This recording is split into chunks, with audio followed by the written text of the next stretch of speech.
So loopOut is one of my favorite expressions in Adobe After Effects. I use it all the time. It really speeds up my workflow, and it's actually not that complicated. So let's jump into After Effects and I'll show you how I use it. Now in this example, I have this F-35 3D model, and I want to create some little animations of these planes in like a 3-view type layout, and I want to have constant movement. So this is the perfect opportunity to use the loopOut expression. So in this first example, let's say we just want to spin this around in different variations and movements. So I'm going to hit R for rotation on this, and I'm going to grab the Z rotation. So let's just solo this, and I'm going to go ahead and just add a keyframe here. And we want to do like a movement. Let's say I want it to spin 180 degrees over the course of 2 seconds. So I'm going to come to the 2-second mark, and we're going to go to -90. And in our first keyframe, we'll go to 90. Now we have this little movement here, and then it stops. Now I want this to continuously move throughout the course of our 20-second composition. So I could like manually keyframe this or copy and paste the keyframes, but loopOut is much more versatile. So to loop this, I just hold the Alt key, click on the stopwatch to activate expression here, and now I'm going to type in loopOut. And as you type it in, it will automatically populate and find it. So just hit enter on loopOut. And now if I leave it as is, it will indeed loop out. So if I play this back, now you can see it's looping. And this is doing what's called a cycle loop. So it goes from the first keyframe all the way to the last keyframe, and it just repeats that based on the duration here. So I have this duration of 2 seconds. So now every 2 seconds, it's going to loop from this value to this value. So if I move my keyframe over here to 4 seconds, you'll notice that this is where it loops again. If I go another 2 seconds to 6 seconds, it will loop here. Now if I want to change the speed of this loop out, I can just grab the second keyframe and I can move this over here. Let's say we want to do 1 second movements here. So I'll just go over here to 1 second, move this, and now we have a much faster spin. Now let's say I want it to actually pause. So I can come over here to 2 seconds, or maybe just come to 1.5 and add another keyframe. And what that's going to do is that's just going to like basically hold it a little bit, because now it's going to loop from this keyframe to this keyframe. And just to keep it nice and neat, I will move this second keyframe to the 2-second mark. So now it's going to do the rotation for a second, pause for a second, rotation for another second, pause for a second.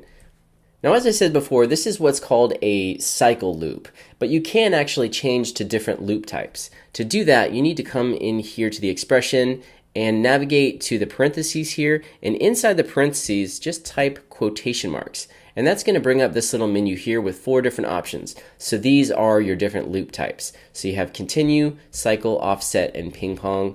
So we're already set to cycle. So if we just grab one of these other ones here, let's look at offset. So if I do offset, this is going to offset this continuously in that same direction for that same amount. So if you remember, we have a 180 degree change here. It's going from 90 to -90, so it's just spinning 180.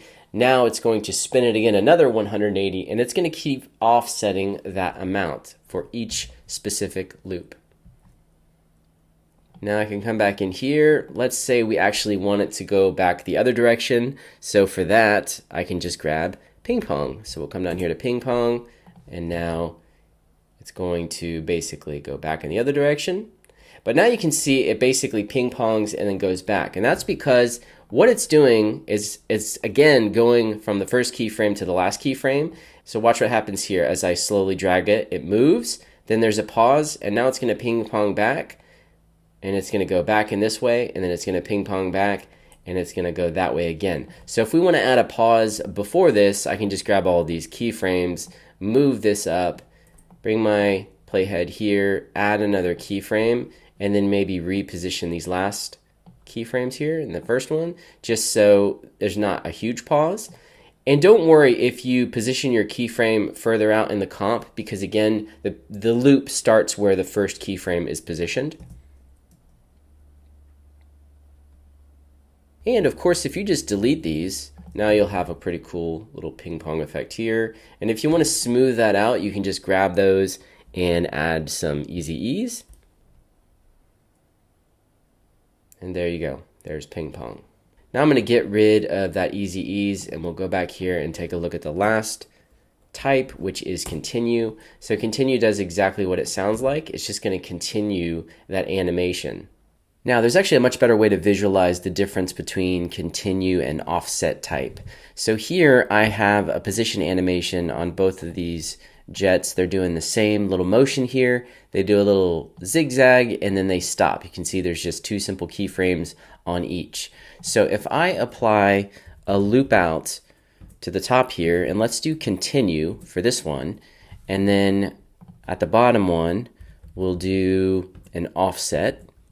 Now you can more clearly see what's going on here. So the top one is just going to continue in the same direction as that final keyframe, whereas the bottom one is going to offset and just continually increase the position value of this particular loop. Hey everyone, hope you're enjoying the tutorial. If you'd like to learn more about Adobe After Effects, check out my Masterclass, which is linked down in the description.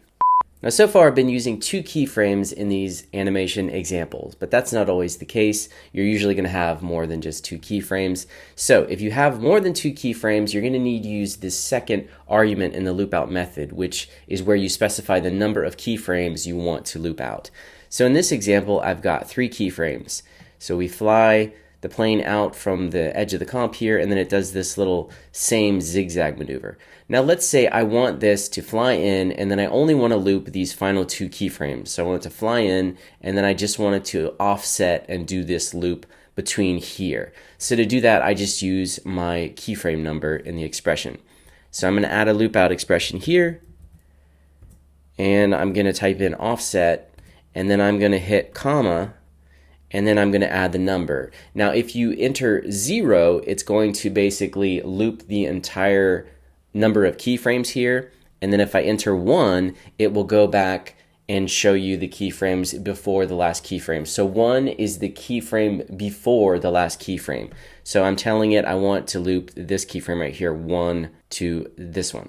Now we should see our airplane fly in, do its first little zigzag, and then it will zigzag into infinity.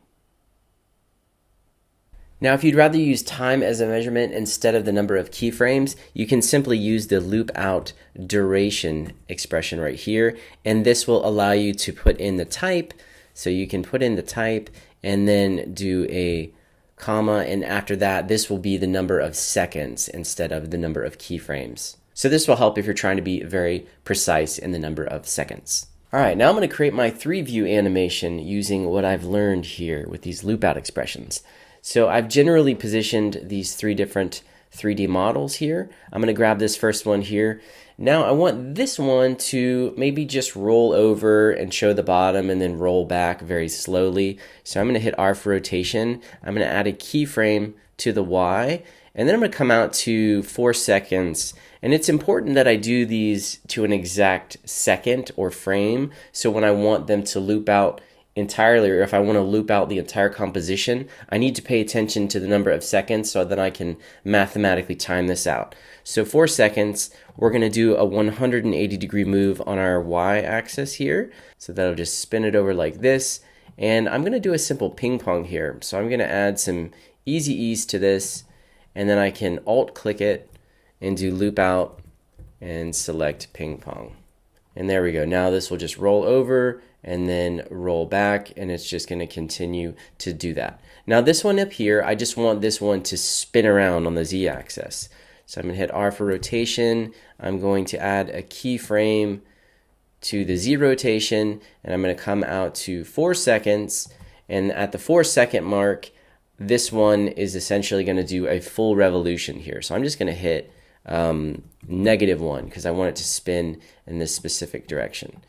There we go. So now we've got a spin, and all I need to do for this one is simply add a loop out, because loop out will default to the cycle type, and that's going to be perfectly fine for this animation. So now this is going to cycle every 4 seconds. It's just going to continuously do that 1 revolution.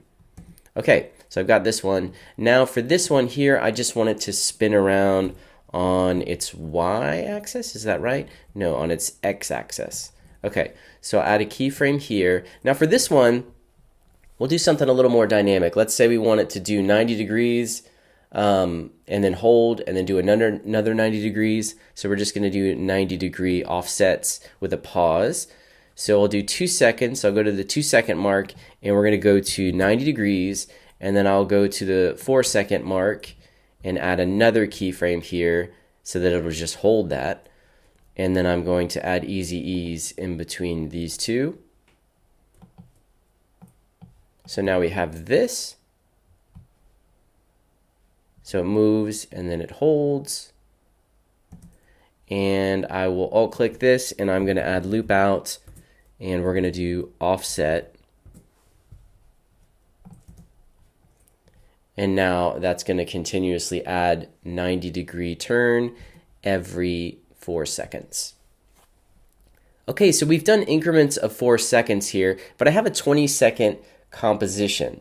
And 20 is divisible by 4, but if I want this to perfectly loop, the way that I've set this up, I need to do 16 because that's perfectly divisible by 4. So if I go to 16 and I hit N, I'm just going to trim this down. Well, I'll trim it down a second. Now you can see that when I play this and it loops back perfectly. If I were to do that at the 20-second mark, we're going to have a problem here because our airplane is already up, on this position on its belly, so it's automatically going to flip back to its original position, which is not what I want. So again, we'll go down to 16, hit N, and I can just go ahead and trim the work area here, trim the comp to the work area. And now I've finished my looping animations here. Now I can go in and design the background and just add all the little touches that I want, some text elements, different things to complete this animation. But the animation is looking pretty darn great. As always, thanks for watching. Once again, if you want to learn more about Adobe After Effects, check out my Adobe After Effects Masterclass. It's linked down in the video description. And if you want to learn how to use these loop out techniques in geo layers, I'm going to link to another tutorial down in the description as well. It's really, really fun. I use these loop out expressions all the time, including to animate my map view and other map elements when working in geo layers. Go check it out.